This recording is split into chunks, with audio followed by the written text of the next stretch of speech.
Hey folks, this is Soul with your reminders of what's up and what's to do this week in Warcraft. How about being a friend? Like the video, subscribe for more WoW coverage, catch me live, and let's dive right in. One thing that I hope is clarified and resolved by this week is the Time Rift weekly quest. There have been tons of reports of characters not being able to pick up this weekly, and there are worries that it can only be completed once per week on the entire account. I can't say this with certainty, just with confidence that, yeah, you should be able to complete this quest on each of your alts, and unfortunately there was, I guess, some bug that borked a bunch of characters on the first days of the patch. The hope is that it's been resolved by now. So the original strategy that I've been talking about still stands. What you want to do is take a few select characters to complete the weekly Time Rift quest and just mass up currency, don't spend anything. In the meantime, keep doing Time Rift bosses in the hopes of getting the mounts and cosmetics that are on the loot table, and wherever necessary, trade them to other characters for transmog unlocks, and then when you're satisfied, just blow all your currencies on whatever you're missing. Players may be doing this anyway to collect dilated time capsules weekly to trade for transmog sets, but as for the lag, well, that's up to the WoW team. Hopefully everything will smooth out after this reset. This week is the dungeon event, where completing a mythic difficulty dungeon scores you an extra piece of loot.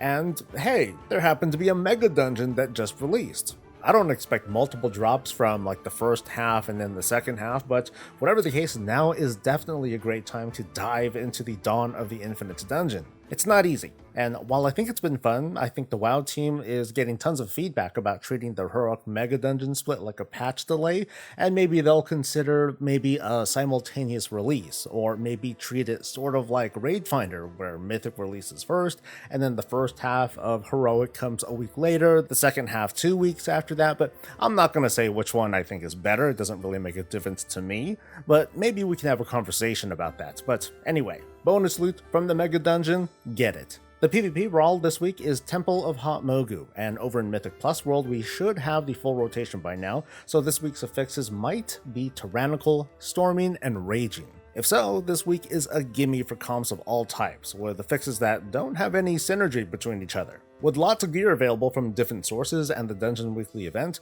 it's a good time for folks to consider, I mean, you don't have to, but to consider dipping their heels into Mythic Plus dungeons for the first time. Of course, it's a different mindset in these things. Exploration is replaced by expectation and more than basic familiarity, but at low levels, I'd say why not give it a spin?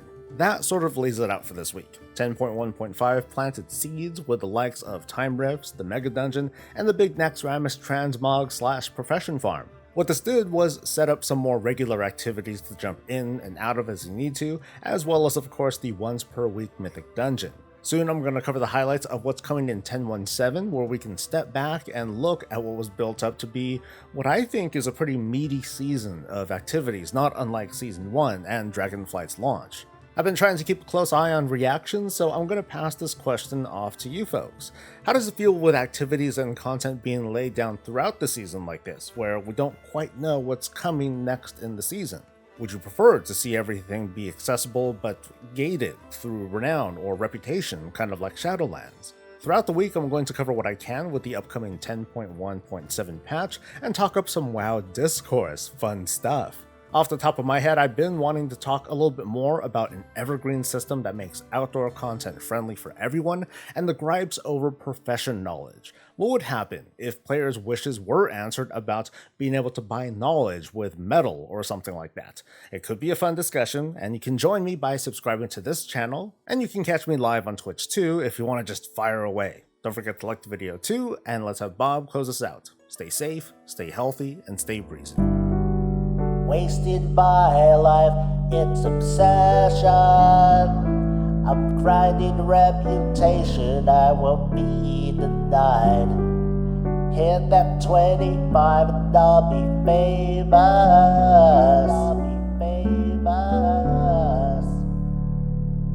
Contract spent, I can't slow down. Rep is who I am, can't do anything else, so don't hold me back. Need that gear, I need that bug, I need that pet, so I'm gonna make soup, then I'm I'm gonna world boss, then I'm gonna farm more, then I'm gonna not work, my renown will go up, then I'm gonna dig holes, then I'm gonna dig holes, then I'm gonna dig holes.